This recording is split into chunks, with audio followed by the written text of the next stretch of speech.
Hello, everybody. Welcome to Same Spirit Gaming. My name's Matt, And I'm Jordan. and I'm doing a bit of a throwback here Yeah. for reasons we'll get into momentarily. Honestly, we're not paying too much attention to the game Yeah. today. I mean, I'm sure the title will reflect this, but I wanted to talk a little bit about the announcement that was made by the Pope recently and the Vatican about blessing same-sex couples. So, yeah, this is kind of I mean, we don't usually talk about stuff related to just like Catholicism specifically. I was raised Catholic, so it's kind of more personal to me, and I've been part of those communities for a long time. So that's basically why this is coming up. And there's a lot of confusion also, like with how the media has been portraying stuff. So hopefully I can clear up some confusion you may have or questions or whatever. Because I have read the document and it's very long. And I understand if people don't really want to read the whole thing, but you still might want to know, like, what the heck does it mean? Even if you're not a Catholic, maybe it's just interesting. Who knows? I don't know. I guess I'll just jump into it. Does that sound good, Matt? While you're playing Cult Sure. Campaign? By the way, this was the first Fits game. in with how I just jumped into the game Yeah. mid-run. This was the first game we ever played on the show, so it's kind of cool. Cool throwback. Okay, so we should probably put the link in the description to the full document if you do want to take a look at it. But other than that, I will just go ahead and get started. Let's just start with what does the church actually say? The Catholic Church say that marriage is. And I'll leave my thoughts and opinions till the end. I'm first just gonna kind of give out the definitions and explain what was said in there. And I'm quoting just from the document of this declaration. So, the Catholic Church maintains that a marriage is an exclusive, stable, and indissoluble union between a man and a woman, naturally open to the generation of children. Number two, it is only in this context that sexual relations find their natural, proper, and fully human meaning. Number three, this is also the understanding of marriage that is offered by the gospel. Number four, the church has the right and the duty to avoid any rite, aka ritual, that might contradict this conviction or lead to confusion. That's a very pertinent piece right there. And then the document goes on to say, after some of those definitions that I'm summarizing, the Holy Father's above mentioned response invites us to broaden and enrich the meaning of blessings by allowing blessings be given to same-sex couples. But first of all, what is a blessing? What does that mean? Because that's another kind of thing that people are confused about. So, according to this document, one who asks for a blessing show himself to be in need of God's saving presence in his life. To quote the Pope, when one asks for a blessing, one is expressing a petition for God's assistance, a plea to live better, and confidence in a Father who can help us live better. And here's another quote. When people ask for a blessing, an exhaustive moral analysis should not be placed as a precondition for conferring it. For those seeking a blessing should not be required to have prior moral perfection. And specifically in regard to couples blessings, or what is called same-sex couples blessings in irregular situations, these forms of blessings express a supplication that God may grant those aids that come from the impulses of his Spirit so that human relationships may mature and grow in fidelity to the gospel, that they may be freed from their imperfections and frailties. And here are the kind of rules for this specific kind of blessing as well. So it cannot be during any kind of mass, cannot be connected to anything resembling an official assembly or sacrament, and it cannot come even close to resembling a wedding ceremony. It must be completely spontaneous, and that means the priest cannot like advertise this or say, you know, hey, this is something I can do, everybody, just so you know. The couple has to come and ask, you know, quote unquote, spontaneously. And it can also include groups of people. And then it goes on to say, it is precisely in this context that one can understand the possibility of blessing couples in irregular situations and same-sex couples without officially validating their status or changing in any way the church's perennial teaching on marriage. So hopefully that kind of tells you the church's definition of marriage, what a blessing even is, and what this kind of declaration allows or explains is allowed, I guess would be another way to put it. And now here's my opinion, which is, my opinion is that some of this doesn't really line up. It doesn't make a lot of sense to me. So it says, the blessing is supposed to help human relationships mature and grow in fidelity to the gospel. And what does the gospel say that marriage is? Well, it says that marriage is between a man and a woman. So what they're basically saying is this blessing is supposed to encourage same-sex couples to, I don't know, eventually marry a different person? Like, is that, yeah. That doesn't make a lot of sense to me. Given the previous definition of marriage that was mentioned within those documents, that's kind of what it seems like.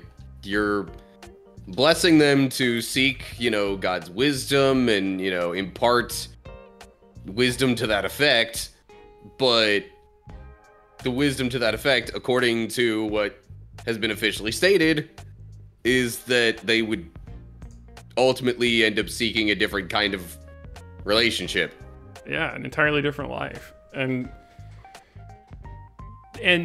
by the way, the blessing doesn't, like, when the priest or whoever gives this blessing, it doesn't even say anything like that. I feel like this is really confusing, and the number 4 point, I think it's a different number in the document, is that they're supposed to avoid contradictions and leading to confusion, but this is very confusing, and I think there's already been some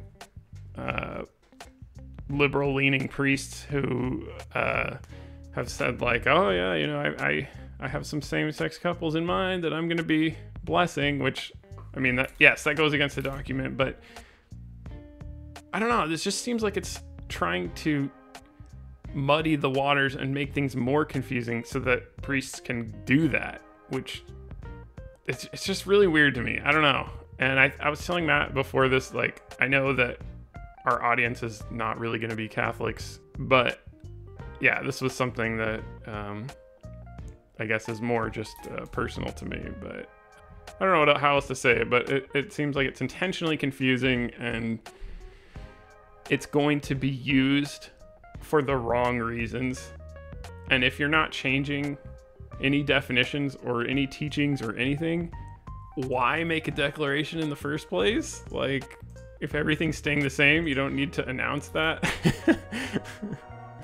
Like, the president comes out tomorrow and is like, hey everybody, just so you know, everything is the same as it was yesterday. It's like, okay, thank you. I don't know, it's very strange. It seems like the kind of move that, generally speaking, is made by someone who wants to reach a wider audience, or maybe even just a different group of people, without, like, going all in on it. Yes, that's a really good way to put it. I hate this term that I'm about to say, but it feels kind of like a dog whistle. I hate when people use that term, but it almost is. And it's being interpreted that way by a lot of media sources and priests who want to interpret it that way. It's like, you know, yes, technically there are parts of that document I can understand and support all the original definitions and teachings and all that. But it is kind of like wink, wink, nudge, nudge. You can also bless same-sex couples, and to close this whole thing. Again, this is not really something we usually would talk about. I brought it up to Matt and was like, hey, this is kind of... I read the whole thing and I was like, I don't know, I kind of want to talk about this on the show. We'll see how it plays out, but I was the one who brought it up. I just want to close with a passage from James 3, chapter 1. Not many of you should become teachers, my fellow believers, because you know that we who teach will be judged more strictly. At least in my view, the way that verse is worded, it just makes it all the more apparent, because everybody is flawed in some way or another, that having any sort of structure within the church where one person is given as much authority as someone like the Pope has, it's a flawed system. It's a bad way to do things, because we all are imperfect. And so even someone like the Pope is bound to do and say something imperfect. Yes, that's 100% true. The only perfect person was Jesus. So yeah, I mean, can I read what I also read you from that? And this is more of a general thing. In general, this is James 1:3. When we put bits into the mouths of horses to make them obey us, we can turn the whole animal. Or take ships as an example. Although they are so large and are driven by strong winds, they are steered by a very small rudder wherever the pilot wants to go. Likewise, the tongue is a small part of the body, but it makes great boasts. Consider what a great forest is set on fire by a small spark. So I just really think, in addition to what Matt said, where there's one person making all these decisions, one small spark can cause a large fire. And I feel like there's a lot of debates going on, and all of those debates are kind of started with one spark. So that's about all I have to say. Got it out of my system. Very, very different episode. I don't know if we'll ever have an episode like this again, but I just kind of wanted to address it and maybe get rid of some of cut through the confusion. And I've seen a lot of, like, I was on X or Twitter, whatever, and there was a community note, someone had tweeted or posted, the Pope approves same-sex marriage or something, and the community note was like, oh no, he only allows blessing of individuals. And no one called that community note out, because no, actually, it isn't just about blessing the individuals. It is, I mean, he authorizes the blessing of the couples themselves, and you can try to interpret that any way you want, but that's a direct quote from the document, or the declaration, is you can bless the couple. And I feel like that's the change that is happening. They claim there are no changes in the teachings, but that is a change in the teaching, because before it was like, I think you can bless the individuals, and that makes more sense in the rest of the definitions they give. That's all I have to say. I hope this helps people. And if you stuck around this long, thank you. And normally we just do Bible study stuff. So if you want some of that, go ahead and subscribe. Yep. And I don't usually talk don't normally play this game during the videos, but especially with this being more of a one-off kind of thing. Yeah. Figured it was a decent callback. I feel like we're so much more chill usually. Yeah. Yeah, we're not normally intentionally getting into like recent hot topics or anything like that. Yeah. which,